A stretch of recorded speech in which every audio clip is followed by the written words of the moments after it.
ivyo nakoze vyose sindemera kuri mwene wacu. Mwenye ushaka dukora iki? Nukumusarisha akazopfa Sara. Yego ndavyemeje, igikorwa ciza. Iki nico canyuma, ntituzosubira kumukwirikirana. Sawa sawa.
Kananga!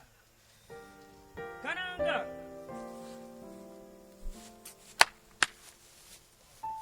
Nibiki wowe kusemera hano kabwira utumwa ku musozi? Kananga! Je numva umutima wanje ubabaye, umutima wanje ubabaye. Mbega ninde yoba yasizikaje ubuzima bwa mugenzi wanje?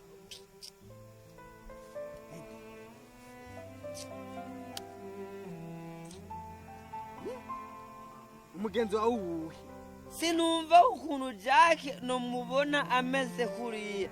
Mbega n'umugore yoba yabigize canke nabi wabo na Jack nyene. Nuvuga Jack. Ngira bagiye kumufunga ko ari umugore wiwe. Oya yesi, nukuri Kananga sinari bwahire izina ry'Imana. Nukuri Jack namubonye mu bibarabara ambuye impuzu afise ibigopo. Jack yasatse. Oya izo n'inzoga zo kuvugisha. Wowe sinabwiye urapunguza inzoga. Umvise Kananga, izi si inzoga. Nukuri kw'Imana Jack yasatse ari gusa mu bibarabara. Uvuga ko Jack yasatse? Yego. Mani izo n'inzoga tunywa, izo n'inzoga ndahevye. Umviriza, sinzoga zamusarishije Jack, nuko nakusubiramo. Sinzoga Jack yasatse. None yasarishijwe n'iki ko navuga ko inzoga zamusarishije ukamenya? Yoba ari inzoga zamusarishije Jack, je nari kuba mbere no kuri kw'Imana araye mugabo sinzoga. Idi, umuzani ndakubwira.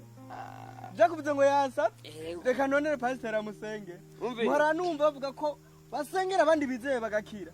Je mbere ubuye nditanze kuri Yesu ndi kumwe nawe. Umviriza, tugende. Icyo cyumviro cyawe ni cyiza kandi cyo rwose je sinacyanze. Ariko umenye yuko Jack atasashije n'inzoga sawa uvuze ngo ufise umupasiteri tugende twende kwa pasiteri